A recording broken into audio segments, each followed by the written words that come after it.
Hi, everybody. Welcome back to Women in Literature. Today I wanted to talk about Frankenstein. As you can see from the notes that I've posted, our extra credits will be on Tuesdays and Thursdays from 12 to 12:30. And what I'm going to do is to begin that next week, starting on Tuesday, the 9th. On Tuesdays, what I'll do is I'll set up a live chat on our Moodle site so that you can interact with me via chat if you so wanted to. And then what I will do on Thursdays is set up a Zoom link so that you can interact with me and your classmates, of course, via Zoom. And of course, you're not required to participate in these sessions, but for those of you who wanted to have some conversation about the text, we'll be able to do that during those times. Of course, you can always schedule a meeting with me as well if you needed to talk about the text or anything else about the class in further depth. In terms of the journals, as I've been indicating, your first journal will be on Frankenstein, which is our first major text. And I'm hoping to receive that journal next Thursday on the 11th by midnight via email, PDF, or Word. If you need a bit of extra time, ask me for an extension. I'll be happy to grant it to you, because my intent is that we'll be able to put closure on Frankenstein by next Thursday and then be able to move forward to our next text, which happens to be Persuasion. So if you haven't finished reading Frankenstein yet, I hope that you can do so over the weekend, and then you can begin reading our next major text in the semester. And again, I've scheduled approximately a couple of weeks for each of the major texts that we'll be discussing. So we'll move forward to Persuasion after we talk about Frankenstein. But as you know, we have to eventually also talk about paper topics, which I thought I could do next week as well, is talk a little bit about your first formal writing assignment. And I've indicated some suggested paper topics in the syllabus and other documents folder. Some of you indicated that you were having difficulty opening up the attachments in that folder. So what I did is I put that text in the class announcements folder in the body, so you shouldn't have to open up any attachments if you didn't need to or want to or are unable to. And if it turns out that you're still having difficulty accessing those materials, please let me know and I can always send them to you via attachment. In terms of Frankenstein, where we left off last class was my asking you to view the very famous 1931 film version of Frankenstein. And thank you for your participation in the discussion board. So I had indicated what I will do is every Tuesday and Thursday at 9 a.m. I will be posting a class video and also a question for you to answer in our class discussion board, which you have 24 hours in order to respond. And if you need additional time, just ask me and I'll be happy to give you that additional time. And in terms of your response, it can be brief. I just want to make sure that you are interacting with me at least on some basic level, and certainly you can increase your interaction with your peers based on your interest and your time and your basically the ways in which you think that this class would be most useful to you. But I do encourage you to read at least all of the posts that your classmates have made, even if you don't necessarily respond to those particular posts, because then you'll get different insights about the text, not just my particular insight.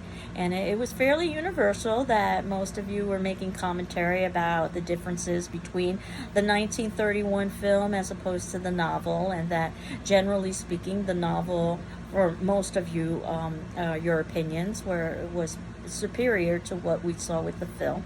That always warms an English teacher's heart, hearing that students finally understand that the text is probably more complex than anything cinema can do. That said, cinema can do things that text can't do either, and we talked about how the film Frankenstein has become iconic probably because of that 1931 film version, though I can say the text Frankenstein has never been out of print, so in one way or another it's captured the imagination. One of the points I wanted to make about the 1931 film is that if you look at the credits, they indicate that their film is based on the novel by Mrs. Percy Shelley. And I think that speaks volumes to the way that women would have been viewed in the 1930s, and sort of reinforces what we've been talking about over the course of this semester thus far in terms of the cult of true womanhood. And you probably made reference to the idea of the switch in names between Victor and Henry. And even if you didn't, I'm sure you probably noticed that switch, which leads to a certain level of confusion amongst audience members. And I always believe that one of the reasons why that switch was made is because Victor is a German name. And I don't know necessarily if they would have wanted to have had a lead with the name of Victor in the early 1930s when you think about the socio-political history of the time period. And this sense of being a monster was probably developed more in the film than in the novel, that this creature is this monstrosity. And we've taken that as our signal in popular culture to think of this square-headed green monstrosity with bolts. And as you can see from Mary Shelley's novel, she gives us a very different sort of examination. That said, even the portrayal in the film by Boris Karloff is not as monstrous as popular culture would seem to have us believe. In fact, Boris Karloff's portrayal presents this creature, notice I'm using the language creature rather than monster, presents this creature as a rather sympathetic being that's being tortured by fire with Fritz. That's where we get that very cliche hunchback that, of course, was nowhere found in the Mary Shelley novel. But that said, I think that both the novel, definitely, and perhaps the film on some level, tries to ask us to determine what is monstrous and what is monstrosity. And as I will argue as we continue to talk about Frankenstein, that the true monstrosity is Victor and humanity as a whole, and not the creature. That said, most people probably think of the creature as Frankenstein, and that's the first point I wanted to make to you, is that Frankenstein is the name of the creator, not the creature. The creature is never named, which is usually one of the first things that happens when a child is born. They're named and given an identity. So this creature is not given acknowledgement and is not given an identity, either in the film and especially in the novel, which is where our major focus is. So that's going to be important. And in terms of thinking about the title in its entirety of the novel is Frankenstein or the Modern Prometheus. Mary Shelley was very erudite, very well read. Percy Shelley was one of the leading poets of the time, and he was her husband. And she oftentimes makes literary references, and Prometheus happens to be one of the first references that she makes, which happens to come from Greek mythology, which is basically Prometheus was punished for stealing fire from the gods and trying to give that to humanity. So as you continue reading, if you haven't finished reading the novel, try to think about how this idea of Prometheus might be relevant for what you are reading in the novel itself. Specifically, how might Victor be seen as a kind of Prometheus? And likewise, how could Walton also be seen as a kind of Prometheus? Which again is one of the major ways that the film deviates from the novel, is that the film begins with basically the story of Frankenstein rather than talking about the story of Walton, which I know oftentimes leads to confusion with modern readers. I oftentimes say that the film is a very different story than the novel, and you shouldn't think of the film so much as an adaptation, but as a very different kind of tale, and they both have their merits one way or another. But this sense of the novel beginning with Walton, and in fact we get right even before Walton's story, other literary references. Milton's Paradise Lost. If you're not familiar with John Milton and Paradise Lost, which happens to be a very famous epic poem, British epic poem, about the fall of mankind. And it's based on the biblical story of Adam and Eve being tempted by the serpent, the devil. And as the story continues, well, obviously God is supposed to be the hero of the story, so to speak. Satan is presented in a very sympathetic fashion, and in some ways it's been seen kind of radical in what John Milton was doing and portraying Satan as a kind of sympathetic character being created by God to be the most majestic in the heavens, and then God creates humanity, and humanity basically displaces Satan.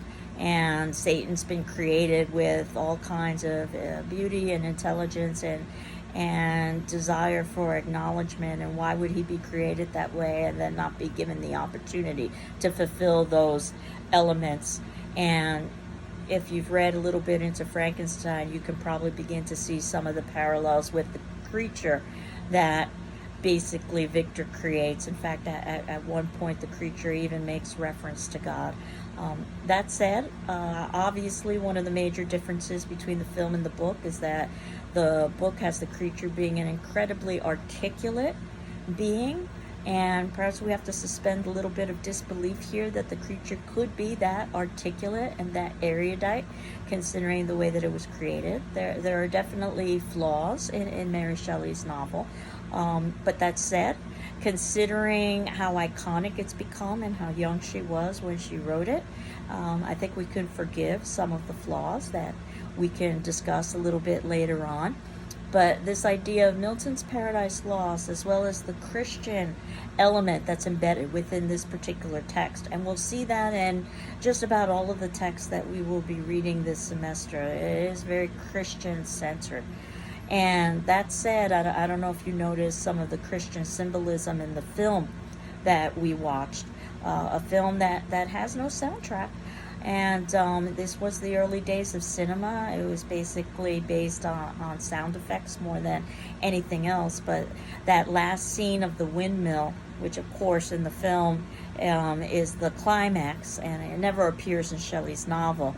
I can't help but think those windmill wheels look very much like a cross. And we begin the film, of course, with the idea of being in a cemetery with Christian imagery there as well. But we'll talk a little bit more about Christianity in the novel itself over the next couple of classes. In terms of literary references, there's also references to Christopher Marlowe's Dr. Faustus. If you're not familiar with that particular text, that was written in the time of the English Renaissance, comparable to Shakespeare's time. And Christopher Marlowe was a contemporary of Shakespeare's. And basically, he used the German Faust myth to talk a little bit about Faustus, who was supposed to be this great scholar who had achieved knowledge in all areas. And he basically makes a deal with the devil, so to speak, to be able to get knowledge that has been forbidden to man in exchange for his soul. And if you've ever seen or read any of these stories, then it's no spoiler alert in terms of the fact that it's never a good idea to sell your soul to the devil. But that's the moral or the message of the play. As the play progresses, Dr. Faustus is given these powers, and in fact we can even argue whether or not the devil has given Faustus the powers that the devil has promised Faustus. One of the powers that the devil gives to Faustus is the power of invisibility. And rather than Faustus using it for good, as what he intends to do, or at least what he says he intends to do at the beginning of the play, where he says he wants to make men live eternally, instead what he does is that he uses his invisibility so that he can basically crash a mass and torture the Pope and frighten the Pope. And it's episode after episode of him basically wasting his time and determining over the course of the play that either he has enough time so that he can continue to have fun and eventually he can repent so that he can go to heaven, or because he vacillates between the two. He's committed such evil that he can never be forgiven, therefore he may as well live it up on earth while he can.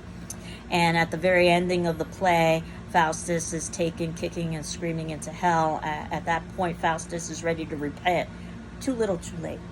But it's the moral tale of what happens when you have ambition and hubris, especially for forbidden knowledge.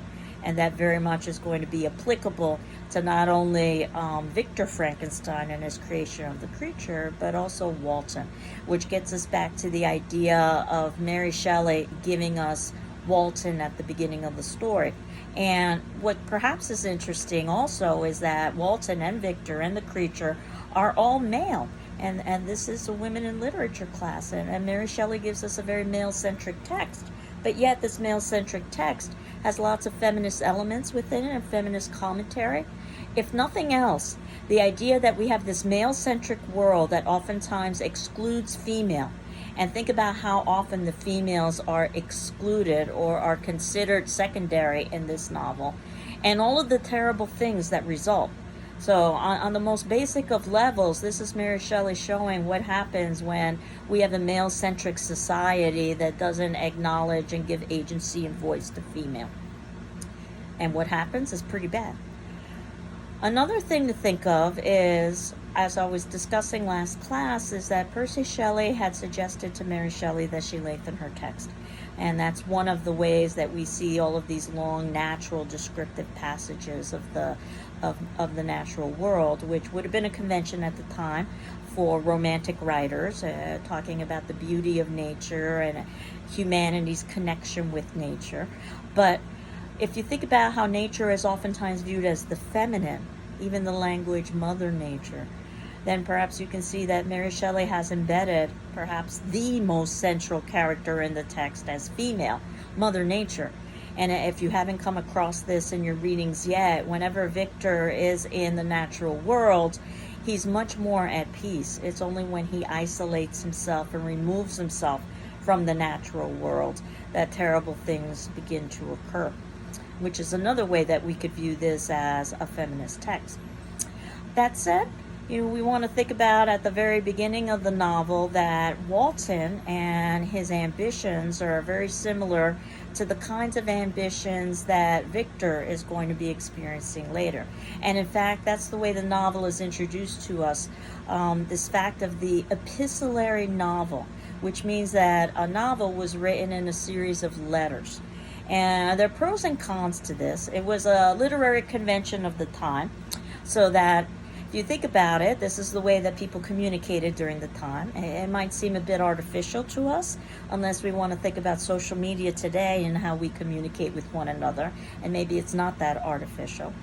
The epistolary novel allows us to perhaps have a little bit more validity to the tale, because what we get is written documentation.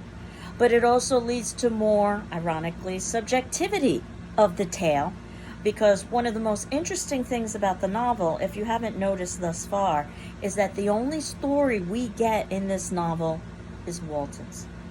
Walton is basically, as he continues telling us the story of Victor, he basically is, in his own words, telling us what Victor has told him. In fact, he even says that what he's going to do is to document Victor's language at the ending of the day. And if you think about the kind of position that Walton is in, he's hungry, he's tired, he has a near mutinous crew, so he's obviously not well physically, not well emotionally. Walton continues to bemoan in his letters to his sister that he feels lonely and isolated and he doesn't have any companions. And then after that, after those days of despair, he goes and he tries to transcribe from memory what Victor has told him. And of course, it seems a little confusing because he transcribes it literally, or attempts to, because we see Victor speaking in the I. So it's very easy to forget that it's Walton who basically is writing out what Victor has said to Walton. And of course, Victor would have been talking in the I. But we never get Victor's story, which leads us to wonder about the credibility of the piece. And eventually we're going to get the creature story, but only through Victor and only through Walton telling us about what Victor has said, the creature has said. So we have tale embedded within tale, embedded within tale.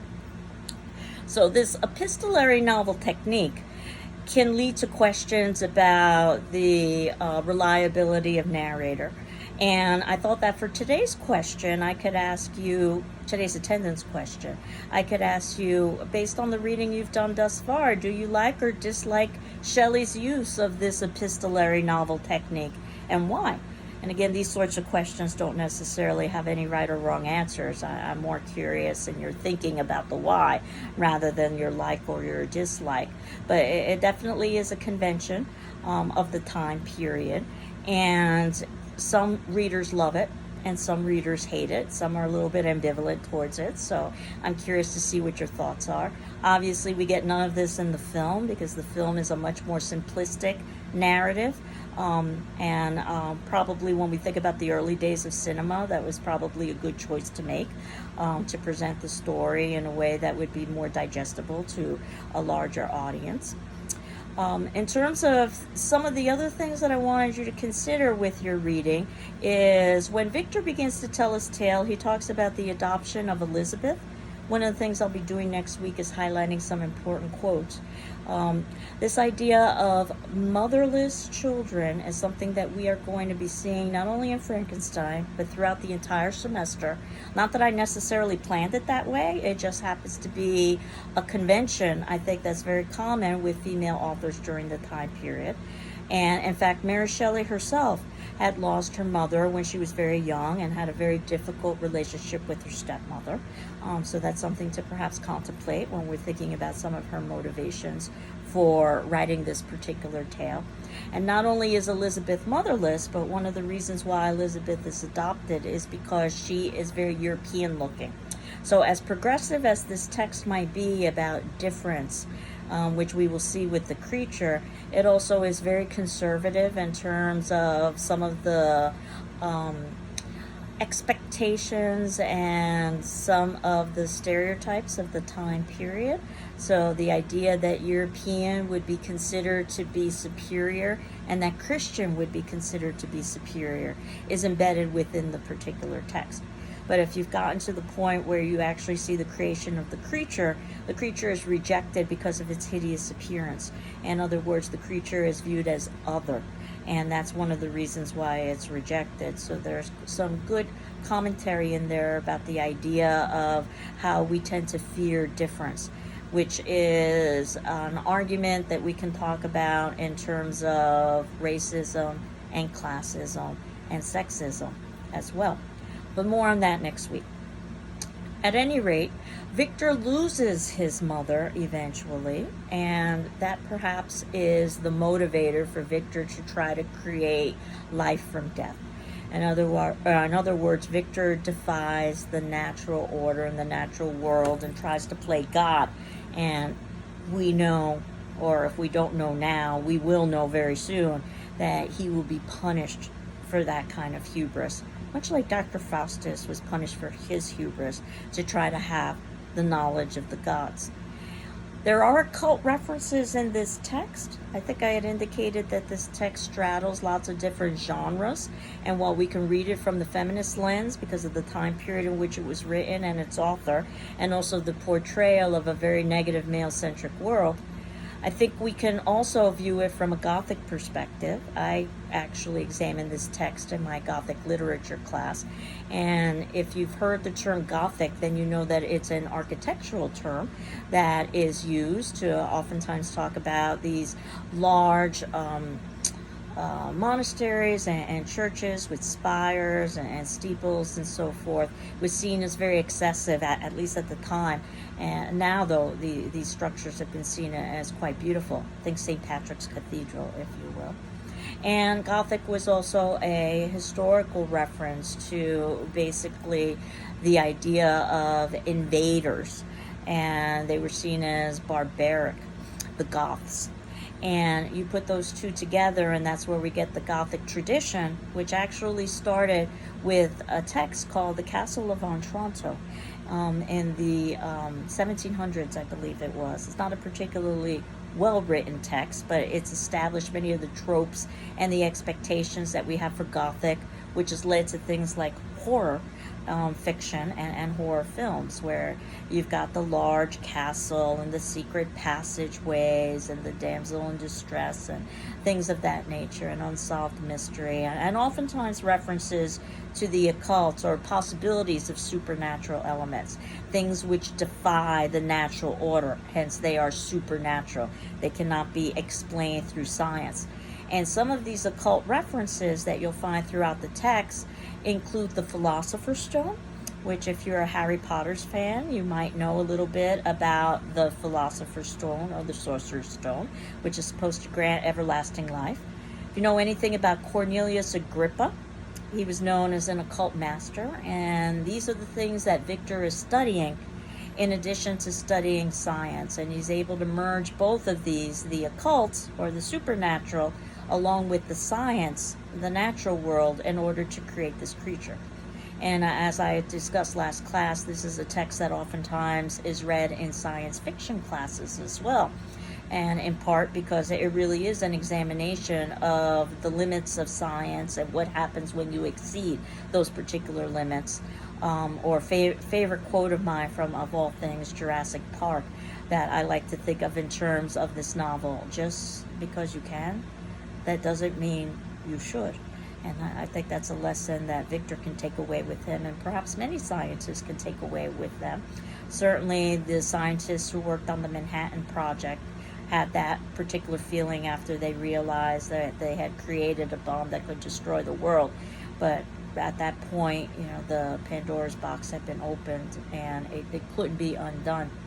And not that Mary Shelley would have an understanding of some of the science of our time, but think about some of the ethical and moral questions regarding things like artificial insemination or cloning, or even artificial intelligence. And you can see that many of the questions that Mary Shelley asked in Frankenstein are similar sorts of questions that we can ask today in our own scientific world. But I did want you to know those occult references and those Gothic references, and also to know that basically we had Victor involved in things he should never be involved in, and there are going to be consequences because of that. And I think what I'll do is I'll end this particular video here now that I've given you some questions to consider, so that if you haven't finished the novel yet, you can certainly finish it, and then we can get into more depth and detail next class, as well as talk about suggested paper topics. Again, I'm very curious to know, because at this point you should have at least begun the novel, what your thoughts are about this novel technique that Mary Shelley is using about the epistolary novel. If you haven't gotten to the end of the novel yet, this is a small spoiler alert. At the very ending of the novel, we will revisit Walton again on his ship. So this is a circular novel. The novel begins with Walton writing letters to his sister, basically telling his sister that he wants to tell her about this man that he's met, whose name is Victor, that they have a lot of similarities, and that Victor has this incredible tale to tell. And basically the bulk of the novel is Victor telling that tale as Walton is writing it out. And then at the very ending of the novel, we go back to basically Walton finishing up his letters to his sister, and we get some brief interaction with Walton and Victor. But again, it's through Walton's perspective. So I hope that helped to give you a little bit of a sense of some of the things to consider and to think about as you are reading the novel. I know it's not a particularly easy read, not only because of the epistolary novel technique, but also I know that some of the language can be somewhat stilted. So try not to lose patience with that. As the texts move along, they become easier to read, if for no other reason, they become more contemporary. So I hope you're well. I'm well, and next class we'll continue to talk about Frankenstein and his very famous creation scene, or Mary Shelley's very famous creation scene, and the results of that creation. Take care. Bye-bye.